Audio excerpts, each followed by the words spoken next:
Hi, I'm Tricia, Research Manager at Immerse. I'm Christina, Curriculum and Assessment Manager at Immerse. Welcome to Connecting the Dots, Converse on the Verse. This show is all about diving into the pedagogy and efficacy behind Immerse, the first virtual reality language learning platform designed specifically for live language teaching and learning. In this episode, we explore research partnerships at Immerse. I hope you enjoy the show.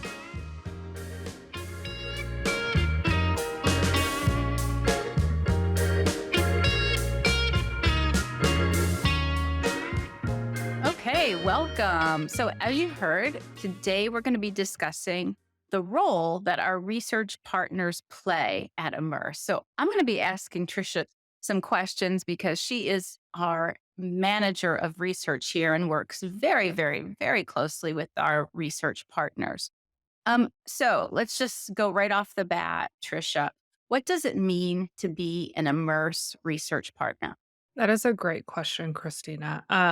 So Immerse, we wanted to be really research backed as a company, but we're also a startup, so we have a pretty lean team.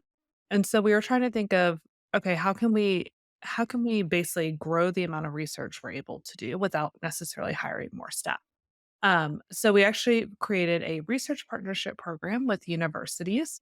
And the goal is for them to just conduct any research on Immerse. So we find an agreed upon topic, and it could really be, to be honest, it's pretty open what they can work on. It can be anything looking at like student feedback, teacher feedback. We had a lot more qualitative work done like that at the beginning. Now we're looking to partner more with people who can conduct more empirical quantitative studies, looking at learning gains. So, like vocabulary learning, improvements in pragmatic skills, improvement in speaking skills, really anything, but just to show the efficacy of our platform. Um, so, what it means to be an immerse research partner is that if we find an agreed upon topic, then we give you access to the platform for free for the duration of your research project. And like I said, that was really kind of our creative way of like, okay, how can we scale and have more research done when, on the research team, it's really just me. And also we wanted to make sure we had more we want to make sure we had research that's not biased, right? So we wanted to have some external research being conducted that we can point to and be like, look, like they conducted this research, not us. And our research partners are very hands off. So when I sign an agreement, I do work with them to talk about the methods that they're going to be using and make sure that, they are going to be doing something that we will find value in. But after that, they work on their own, they analyze their data independently, and so there's really no interference from us. Okay, great. And I know our last episode when we talked about Eurocall, you did present with some of our research Yeah. partners. Well, what are some of the projects that the research partners are working on and your role, I know, in some of those projects. Some of them might you have a greater role, right? And some of them, you're Yeah. less Yeah. have That's a a great role. question. So what we presented on was the Meta grant, as we call it, the Meta grant project. So this big project that's funded by Meta. And that one is different because I actually am involved in that project. Okay. Um, because it's really immersed when we received this grant, again, it was like, well, how do we distribute all these headsets and how do we handle a project that is so large scale? And so we reached out to some of our research partners who are already working on other projects in the platform who I felt like would just be a good fit. And so I do collaborate with them weekly on that. We have another team who is working with me to basically analyze some video recordings that we've collected on the platform. And so we're, going through transcribing those, coding them to see how students' language evolves over time, over the weeks. So those are two examples of projects that I am actually actively involved with um, or involved in. But our research partners who work more independently, to give you an example, we have a partner at the University of Oregon, and she's conducting a study right now that's looking at beginner learners of Spanish, taking classes in Immerse, taking classes on Zoom. And I believe she might even have a third condition of like a traditional classroom. And so Okay. that's an example of one where like I'm completely hands off for that project. We also have a university in Rome. I believe it's the International University of Rome. and they have 5,000 students actually that they're doing a Wow. study with. I know, I was Wow. so It's excited. huge. Yeah, because I was like, Yeah. talk about numbers, right? Right. But they're looking at, does it help their students learn better than their traditional classes? And then they're also looking at, which I think is gonna be really interesting, are some languages learned better than others? So do they see, for example, that those learning Spanish learn better than those learning French on the platform? Um, and things like that. So those are 2 kind of examples of ones that I'm very hands off versus the ones like Mhm. I am, actively working on every single day. Wow. Okay. Excellent. So you mentioned Oregon and you mentioned the university in Italy in Rome. What are some of our other university partners around the world? That's a great question. We have over 25. So Mhm. the list is, quite lengthy at this point. So we have the University of Illinois at Urbana-Champaign, and the Autonomous University of Barcelona.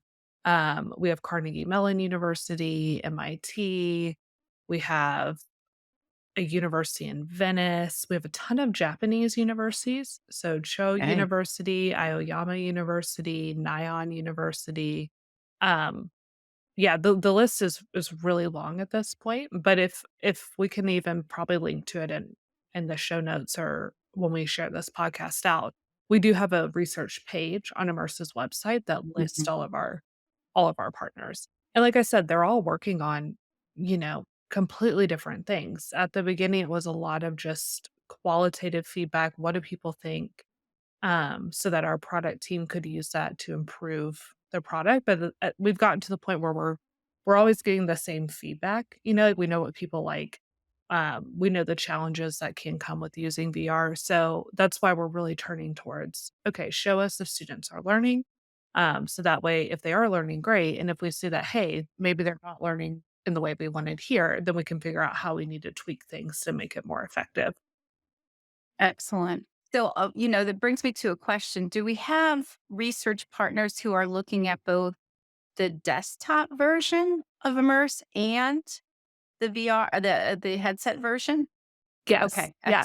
We actually do have a partner who it's still in beginning stages, but she's doing a comparative study for those 2, and we're actually hoping to do that in the Meta Grant project as well, because we're gonna be using it with so many students.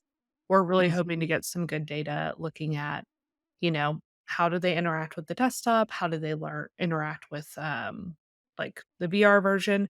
And we did that a little bit in our pilot with that vocabulary, kind of like mini study where we looked at, okay, if they're on the desktop versus in VR, does that impact how they're learning vocabulary? Because in VR, you have all the embodiment, right? And that's supposed to help with memory and retention and learning of new words. So yes, we are definitely looking at that. Perfect. And I have one last question for you. So, not a researcher like you, I'm a Yes. practitioner. So, but you all have done an amazing job with turning the study language into digestible pieces for Mhm. practitioner. And I know a lot of that is um, on our blog, on your Mhm. research page in the form of blogs. So, can you just walk us through that process? Like the process of taking the research findings and really turning it into digestible practitioner like language. Yeah. Yeah. So I'll say one of my goals is always whenever we do get findings that tell us something about what's working or maybe what's not working on our platform is to definitely communicate it to product or to you so that we can know, okay, this is what we need to do to either keep doing a great job or improve. In terms of getting it on our blog, what I do is I actually take out like the key information and then give it Hmm. to we have an immersive learning specialist. Her name is Miranda Novash, and she works in our marketing team. And she's She's in the amazing. yeah, Yes. she's in the marketing team, but, like, she comes from an education background. She doesn't come from, like, the same type of research background that I come from, but she can read research and understand it, and so I actually work with her weekly, um, to give her, like, "Hey, this is a new finding that I really want pushed out to the company, but also, our followers," and then she'll actually turn it into a blog because she's really good at breaking it down. And then she'll come back to me and basically be like, "Is this correct?" Like, "Is what I'm saying Hmm. about the research correct?" And so I'll read through it, I'll change anything that needs to be changed, and then we push it out that way. So that's our system right now. I do have experience like turning research into more practitioner focused, I guess, blogs, but Miranda's just so good at it. Yes, she does an That I'm amazing like, job. why would I spend like, I feel like it's more valuable to have her do it. So that's what we do right now. Excellent. So I just, on a final note, before we sign off of this episode, I just want to put out there for all those practitioners, do not be intimidated by Yeah. our research page. It is very digestible and there are some you can really pull some great tips out of those blog postings. So thank you all for joining us this week. And we're really excited that you're still with us and we hope to see you again next week. Thanks.